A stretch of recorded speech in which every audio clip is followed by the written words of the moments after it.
morning. Happy Tuesday. I have got a special guest with us today. Rene Rodriguez is not only going to be joining us at the next big thing, but he has a powerhouse of an education series, of a social media platform, of an influence of those who follow him. He has been a dear friend of mine, and I am very excited to join him next weekend at his Amplify event. Rene, thank you for joining us this morning. It is so my pleasure, Nicole. Thank you so much for having me. You have made an incredible impact on so many industries and so many people's lives. You allow us to create more influence, to build our businesses, to have a bigger impact. I mean, ultimately, it's not even just about doing more units, it's about impacting more lives. And you've given us the secret on how to do that. Talk to us a little bit about your background, where you're coming from, before we jump into what we're going to talk about as a teaser for the next big thing.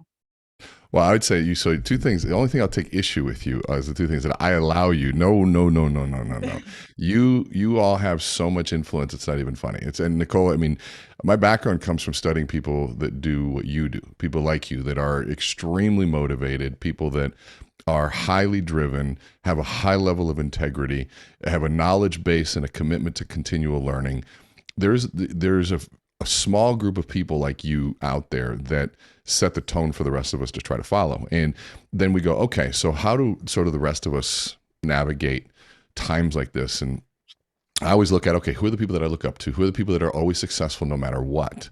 And let's look at what they do. And you'll know this. And if you're listening to this, you know this already, that there's a certain mindset that comes with it. And I even hesitate saying the word mindset because it's so overused, but yet it's overused because it is so true. Our minds determine how we interpret the world, and the way we interpret the world becomes our reality. And so if I want to, in essence, shift the way I see the world or my reality, I have to shift my mind. So what does that mean? Right. So I'll just ask you a question. Are you scared about this market? I am not scared. I am so excited. Yeah, that's the thing. It's not. Does that mean there's change? That doesn't mean you don't realize there's change, that there might be not as much easy business, but it's not scary because you have trained your mind to see opportunity in everything.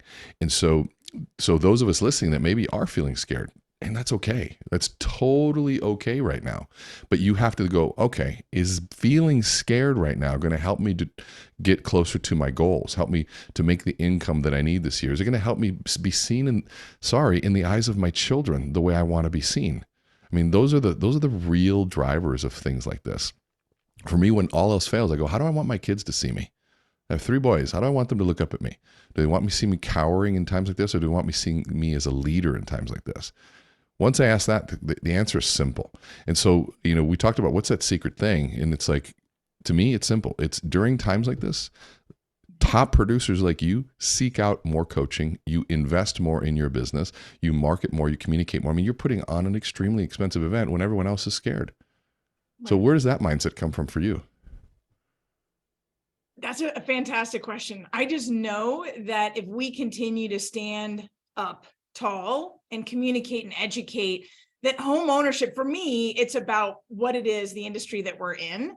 Home ownership is an access point. It's one that, growing up the way I did with a single mom, mostly on food stamps, we didn't have access to home ownership. I grew up renting, and I love my mom, and she did a fantastic job. But to be able to change lives, and I know that right now, while other people in the news wants to keep you renting and keep you out of fear, or I should say in fear, but out of opportunity, that it's on us. We have a duty to continue to share that message.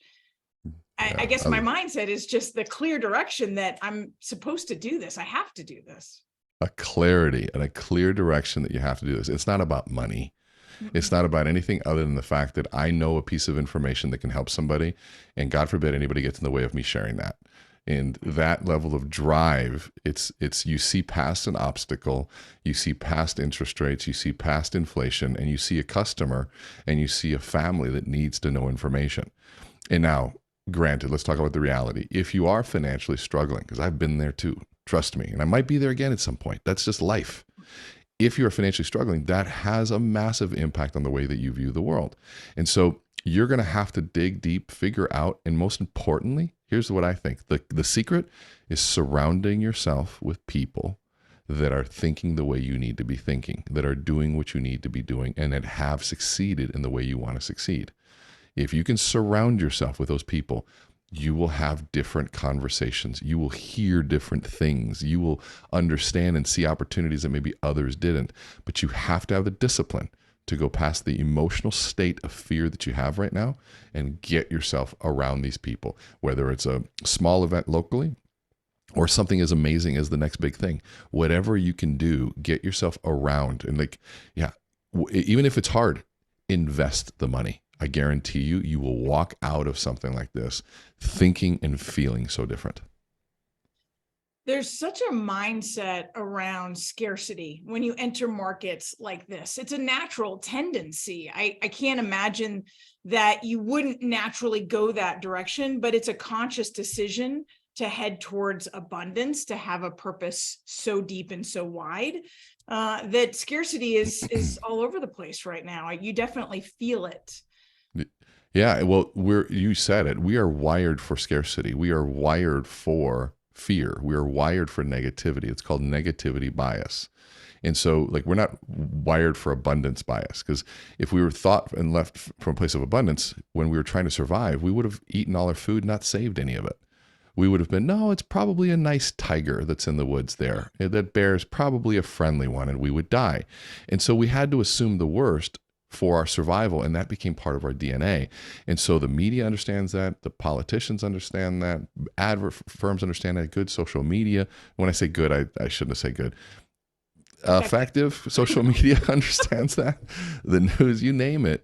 It's all around triggering that negativity bias, which triggers our attention. And that our attention is what this economy is all about right now. We are in an attention economy. We're in an attention world and an attention age, where whoever has the most attention can capture our attention in a highly distracted world is going to win.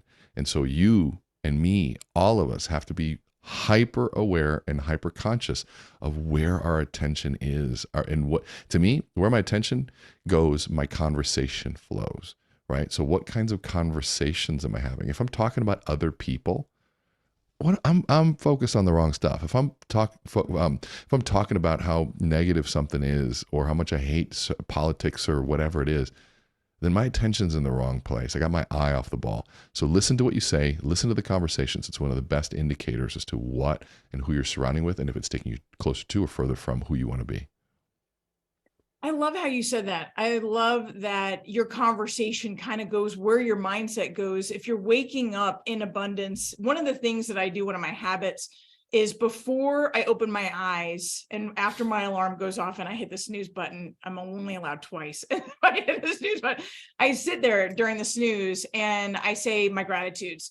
And I think, and I start visioning my day, visioning the successes, visioning the meetings, the conversations, the presentations, and putting the positivity in front of me in a way that I know, hey, this is going to be a fantastic day. I'm going to have great conversations. I'm going to impact lives. We're going to be able to get people to the closing table, all the things that we're doing on a regular basis. By the time I get up and actually start the conversation, right, have the first set of words to another human, they're very positive and energized by that time, because I didn't just stroll out of bed, grab a cup of coffee and run off to the office. It is that intention about the mindset directing the conversation right now. And what's funny is that so many of us don't want to hear that you have to do that. We want to say, oh, well, she was just lucky. She was born positive every day. She doesn't have to work at it. And no, it takes work. Unfortunately, 99% of life is a struggle and a grind. Very little of life is happy. Very, very little of it. How much of a grind was it just to get this Facebook Live to work? Right? Right? And so just to get it to work, and you got to enjoy the grind and the mistakes and the struggle and the mishaps and the effort and the stupid routines of don't open your eyes till I say 5 gratitudes. And it's a stupid routine, but it changes things, right? Only 2 snoozes allowed. Those are rules, little rules that sucks, because you want that third one. And so it's those are things you have to learn to laugh and enjoy, that most of life is a struggle, but that's okay, because life's purpose isn't happiness. It's not the meaning of life. It's not happiness. And we can pursue it, but pursue it doing what? And it's the doing that makes us purposeful. It's the doing, it's the how we do things. I think people demonize how. They're like, oh, it's all about why. No, bullshit. I think the why, nobody really cares about. We do personally, but I want to understand it later. But you know what I look at? The honest truth. I look at your how. Who were you in the pursuit of your purpose? If you got into power, but you were a jerk along the way, I'm going to remember the fact that you were a jerk. Well, he had a great why, but he was a jerk. Yeah, but his why, no, who he was. Right. And the only time we're alive, the majority of our life is in a how. It's in the doing. And so being the person. So all of those things, if it's going to be a grind. And guess what? So is the next couple of years, and next couple of years, and next couple of years. And for the rest of my life, it's going to be a grind. Period. When times were good, it was still a grind, trying to keep up with family and demands. It's always that way.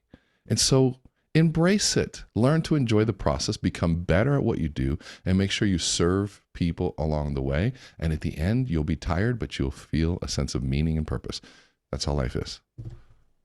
I love that. Embrace it. Embrace the fact that, because everybody wants to talk about the fact of, 2020, 2021 happened and that was big. And then 2022 was like somewhat of the reverse of that. And now 2023 is going to have turbulence and the change and the return to normalcy. And you could go back and you could go to 2008 and 2010 and 2012 and say something about those years, that it was a challenge, whether it was your business or your life or maybe personal reasons.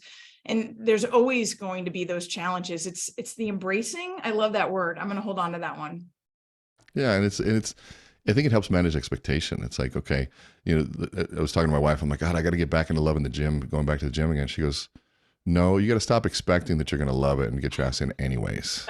I was like, yeah, you're right. You're right. It sucks. But, we did 2 workouts yesterday and didn't want to do either of them, but thank God we did, and but you have to just do. And part of, though, is being able to keep a vision of outcome. That's a whole nother conversation. And the ability to envision an outcome is what triggers dopamine. And it's not the achievement of anything that actually diminishes dopamine below baseline levels. But the achievement, the cheerleader, is your ability to envision a potential outcome, the possibility or the anticipation of reward. And so keeping the vision of possibility and what you're trying to do is sort of the secret science behind how do you keep motivated. That's a good trick for this year. Yeah.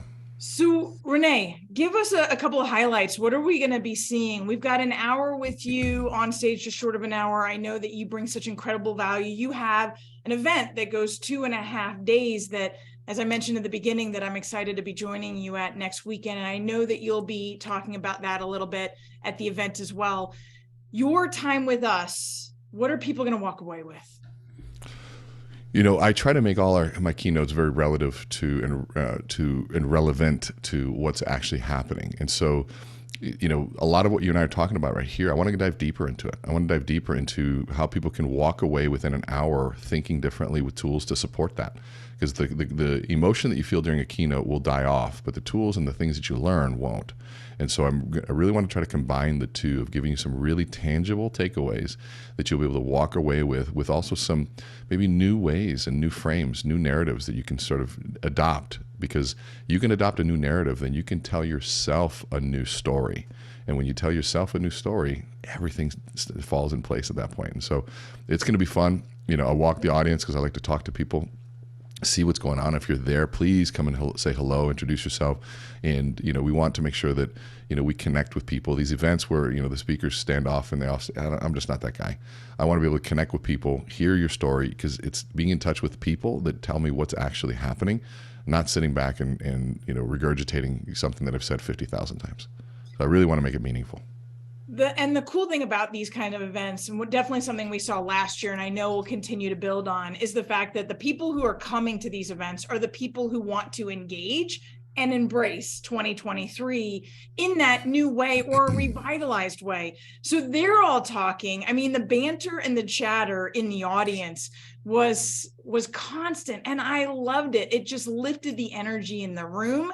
the loud and the conversations and the energy in the hallways. That's why you come to something like this. Yes, to hear incredible conversations and take away the learning that Rene brings. And we have our fantastic workbook that was, it was really well received. Not only well received, everybody kept it, had all their speakers' notes and all their personal notes, but to then also have community. Half of the event, I think the value in the event is the community for those, with those that come. And I love that you walk the audience, because that's brilliant. You're an amazing man to know, and I'm glad that you're in my life. Thank you. I appreciate it. I think that the gratitude is from us to you for making the massive investment to pulling a group of wonderful people together all in one room, because no matter who you are in the room, I too will gain so much from the energy of the people in that room. Like you said, anybody who shows up there is going to win in some way, shape, or form. They understand what losing is like. They understand what winning is like. They understand what a grind is, and they also have perspective. And I, more than anybody, just as much as everybody, needs constant reminder of perspective to keep moving, but you are pulling us all together. So the gratitude is for you. Thank you, Nicole. Well, you're welcome. Rene, thank you so much for spending this time with us this morning. I'm looking forward to seeing you on February 2nd. I'm looking forward to seeing you even more next weekend at Amplify. So have a great rest of your week, and I'll talk to you very soon. Can't wait. All right. Bye-bye.